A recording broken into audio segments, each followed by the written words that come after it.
Chapter 1. 3 minutes into dessert, Serena MacDonald Stewart was checking the time on her mobile phone, concocting a quick escape. 8:30. She'd already devoted 2 hours to the date that would never end.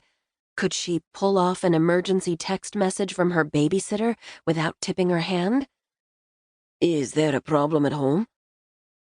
Serena jerked her head up guiltily and gave an inward sigh at the disappointed expression on her date's face.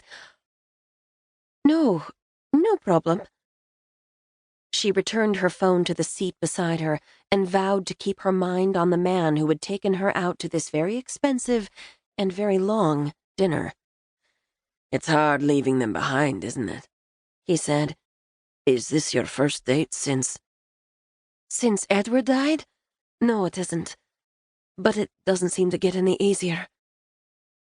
The patient understanding playing across his handsome features made her feel even worse. She'd met Daniel Cameron on a committee for the school that her daughter and his youngest son attended. He'd struck her as kind and thoughtful, and she'd not had the heart to turn him down when he'd asked her out to dinner. At least he was easy to look at. Dark hair, green eyes, nice build for a man she figured was pushing 50. But there was absolutely no spark. Nothing. She couldn't muster one single flicker of interest. Daniel leaned forward, lowering his voice. I have to tell you, I haven't dated much since my divorce either. I know you're probably not supposed to bring up these things, but we both understand how it is. Maybe not, considering she had no idea where he was going with this. At this point, I think we're simply trying to find someone we like and respect. You must be looking for a father for your children, especially with Max so young. Certainly my children could use a better role model than their mother, especially considering my work keeps me so busy. Oh, no. Now she knew where he was going with this. She'd heard it too many times. I didn't ask you out because I thought we had something in common and find you attractive. I'm really looking for a mother for my children before it's too late, and I mess things up on my own. Serena cleared her throat and made a show of glancing at her mobile again. I really hate to cut this short, but my babysitter has to be home by 9:30. Do you think we could... Oh, of course. Yes, I didn't realize it had gotten so late. He signaled the server for their bill. I don't suppose you have plans for next weekend? Actually, I thought I might take Max and Em to Edinburgh. There's a Vermeer exhibit at the National Gallery.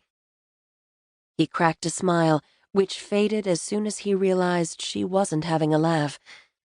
You're really taking an 8-year-old and a 3-year-old to an art museum? Of course. You have to start these things early. Max simply needs to learn to keep his hands to himself, but Em's got a good eye for technique already. I think it would be an enriching experience. That's part of why we appreciate the art program at Highlands Academy so much. Certainly. Now he looked as uncomfortable as she felt. Serena put 2 and 2 together. You were part of the petition to cut the arts and music program in favor of more academics.